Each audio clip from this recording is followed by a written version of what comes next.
There's a place He comes to me. Though I'm blind, He helps me see. Though I see dimly in this place, one day I'll see Him face to face. This is Kurt Kaikkonen, pastor of Calvary Chapel, Waterford, at your neighborhood church. Today on Face to Face, we'll be in the book of Acts. So grab your Bibles and let's get started. If you want to hear this complete message in its entirety, go to yourneighborhoodchurch.com, where you can download Your Neighborhood Church app at the App Store. And then Paul, he brings James and the elders up to date on everything that's going on among the Gentile churches. And that phrase used here, told in detail, it actually means that they went through the details item by item, which would have included here all of Paul's 3 missionary journeys. And so this was an in-depth report. And so this is an accurate accounting. And everybody there, they actually enjoyed going through this. And it says that after it, they glorified God. And then they tell Paul how many myriads of Jews have come to the Lord. And that there were a lot of Jews who came to Jesus in Jerusalem. But then it says here, they tell Paul that they were also zealous for the law.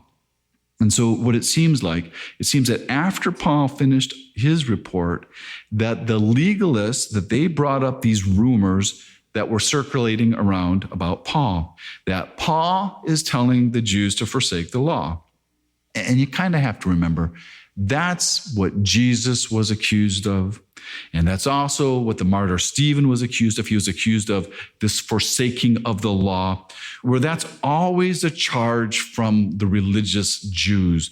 And here, that's what they're accusing Paul of, where none of this is true, where they're saying that Paul is teaching the Jews to forsake the law, that parents no longer need to have their children circumcised. And Paul, he never taught such a thing. Paul just teaches that Gentiles, they don't have to be Jews to be saved, which was established at the last Jerusalem council with this same James over 15 years ago, way back in chapter 15. And so what we see here is that there is still a lot of Jews who are all still clinging to the Mosaic law, which is easy to understand because they've never read the letter to the Romans. Because if you remember, Paul, he just wrote it. It's probably only the Romans who have read that letter, and they've never read the letter to the Galatians, and then there's the letter of the Hebrews, and that letter hasn't been written yet. And all these old customs and traditions, they're hard to change, and they won't change quickly. In fact, they're not going to change until 70 AD, when the temple is actually destroyed, when all traditional Jewish worship ends. But Paul here, he's never told the Jews that it was wrong to practice their customs, as long as when they practice it, they realize it's only ceremonial and it's only memorial. As long as they don't think that their sacrifices makes them any closer to God. But they do have this freedom to observe these holidays and the diets, and they can be a Jew as well as be a Christian in the same exact way that it's by grace that the Gentiles, that they don't have to do these things. And so here it's good to remember, where it's been mentioned in all of Paul's letters, that these legalists, they've been following him from city to city to city, and they're harassing him, and they're always trying to pick off these new believers. So it's not surprising that they're down there in Jerusalem and making all these reports and rumors about Paul. Okay, so now what the elders are saying here is that when these people who had heard these rumors, that they're all coming back, and it's who they call here the assembly. And now when these people, they hear that Paul came to Jerusalem, they're going to want to meet with him. And so now the elders of the Jerusalem church, they're now saying to Paul, well, because these guys are coming, we have a plan. Therefore, do what we tell you. And where one of the people that I listen to regularly, he says that Paul should never do what they tell him to do. Paul should only do what God tells him to do. And a lot of commentators here, they believe what Paul's being asked to do here is a terrible compromise on Paul's part, because this is going to make Paul look like a hypocrite. Because what they're asking Paul to do is to take a vow with 4 other men who are all already going to be taking a vow, or at least for Paul to finance them here in their vow, which means that he's going to pay all their expenses and pay for all their sacrifices in what looks like here as a Nazirite vow. And what that means that these men, they're going to shave their heads and they're going to offer that hair that grows on their heads that they vowed for this period, but they're going to offer that hair along with an animal sacrifice. And Paul here, he's going to pay for it all, which is saying that Paul, he actually supports them in this, in that he's in agreement, where it's kind of like he's basically faking outwardly that he is trying to observe the law. And it's just to make peace with these legalists that he's willing to do this. And so this actually almost contradicts everything Paul wrote regarding salvation by grace, where Paul said in all those letters to the Romans that there is no sacrifice to be added that can commend us to God. But I would think that Paul, he's probably really thinking of this more like of what he wrote in 1 Corinthians 9:20, where he says, and to the Jews I became a Jew that I might win Jews. So his motive probably is just to win more people. But by the keeping of the law, that means that there's going to have to be an animal sacrifice that's involved in this offering. And Paul, he absolutely understands that there is no animal sacrifice that plays any part in our atonement, that it's only Jesus' sacrifice on the cross that atones for any of man's sins. So these are probably more of like dedication sacrifices or thanksgiving sacrifices. But even if that is true, this does seem like this is a great compromise just to appease these legalists. And the truth is, it doesn't work. It didn't work. All Paul's efforts here are all wasted.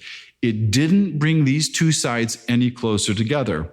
And after the church leaders, they do get Paul to agree to do this, they confirmed that the Gentiles, that they didn't have to keep the law. They confirmed everything that was said at the Jerusalem Council, that the only thing that's required of Gentiles was to keep them things from sacrifice to idols and from blood and from sexual immorality.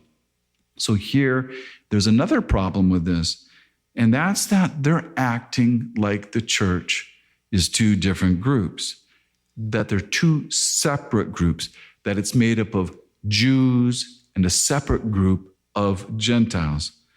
But the church isn't two groups.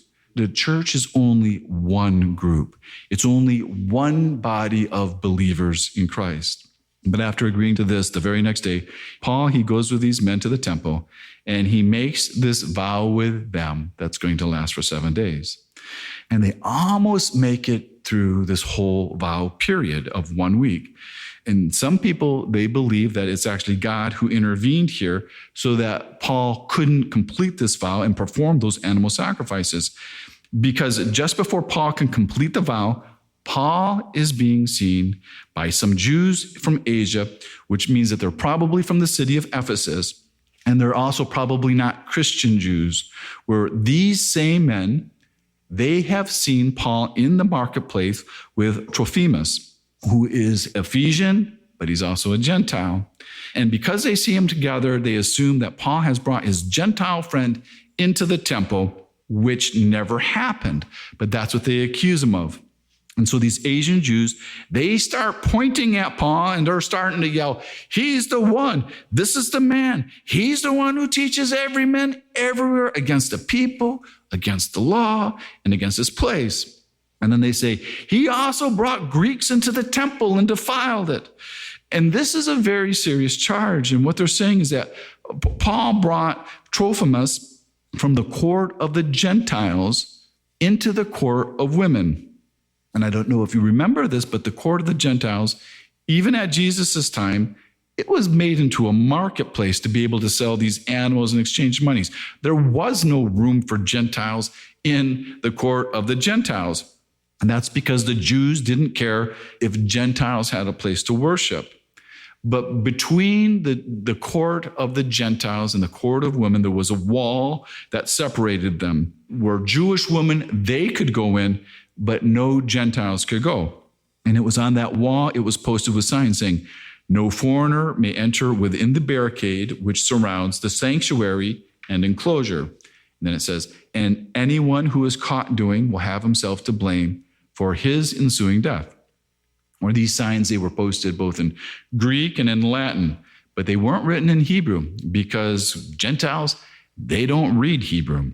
And if you remember, Rome, they took away the right of capital punishment away from the Jews. But here, they made it an exception and they allowed it. Where Jews, they could actually even execute a Roman citizen if they went past this barricade. And so this accusation, this caused every Jew in the city to explode. And they all ran into the temple, and this crowd, they seized Paul. And then they dragged Paul out. And you have to remember, there's like 2 million people in Jerusalem. So there's a lot of them around the temple because the temple is the center of everything around Pentecost. And so this crowd, they start beating him, where they're going to beat Paul to death. And the only reason they stopped is because the Roman guard showed up. And they're all coming down from the Antonia Fortress. And the Antonia Fortress was located on the northwest corner of the Temple Mount. And at the time of the feast, the Romans would have somewhere around 1,000 soldiers stationed there. And it's because of these large populations at the feast times, and with the strong possibility of having riots. And so these soldiers, they intervene, but it's not because they care anything about Paul, because they don't, but it's all about restoring public order.